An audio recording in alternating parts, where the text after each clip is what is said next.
Hello hi friends, అందరికి good morning అండి. ఇవాళ అయితే మా ఇంట్లో ఒక స్పెషల్ ఉందండి, అందుకని రవ్వ కేసరి చేసా.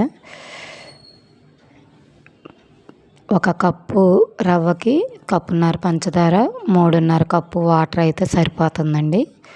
ఫస్ట్ నెయ్యి వేసుకొని డ్రై ఫ్రూట్స్ అన్నీ వేపుకోవాలి ఫ్రెండ్స్. జీడిపప్పు, పిస్తా పప్పు వేయలేదు, కానీ బాదం పప్పు కట్ చేసి వేసానండి. కిస్మిస్లు, జీడిపప్పు, బాదం పప్పు వేగిన తర్వాత కిస్మిస్లు వేసుకుంటే మాడకుండా వేగుతాయండి.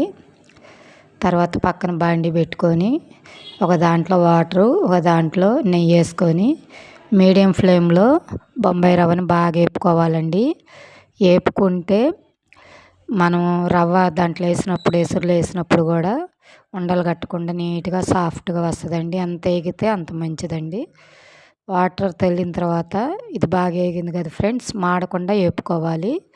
ఆ వాటర్లో వేసుకొని తిప్పుకుంటే కొంచెం ఒక 5 నిమిషాలు ఉడికితే తర్వాత డ్రై ఫ్రూట్స్ వేసి తర్వాత యాలకుల పొడి అండి, లాస్ట్లో పంచదార, నెయ్యి వేసుకొని కలుపుకుంటే దగ్గర పడుద్ది ఫ్రెండ్స్.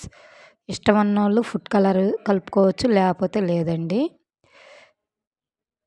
ఇవాళ మా పాప బర్త్డే అండి, మీరందరూ విష్ చేస్తున్న తెలపండి ఫ్రెండ్స్.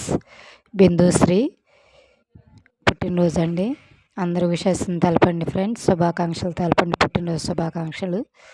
నా వీడియోస్, నా కొటేషన్స్ నచ్చితే ఒక చిన్న లైక్ అండి, సబ్స్క్రైబ్ చేసుకొని సపోర్ట్ చేయండి. మీరు లైక్ చేయటం వల్ల మరింతమందికి రీచ్ అవుతుందండి.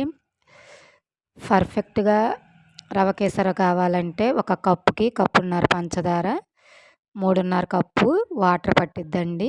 రవ్వను మాత్రం మీడియం ఫ్లేమ్లో వేపుకుంటే బాగుంటుందండి. నెయ్యి కొంచెం ఎక్కువ వేసుకుంటే సాఫ్ట్గా ఉంటుంది ఫ్రెండ్స్, నోట్లో వేసుకుంటే కరిగిపోతూ ఉంటుంది.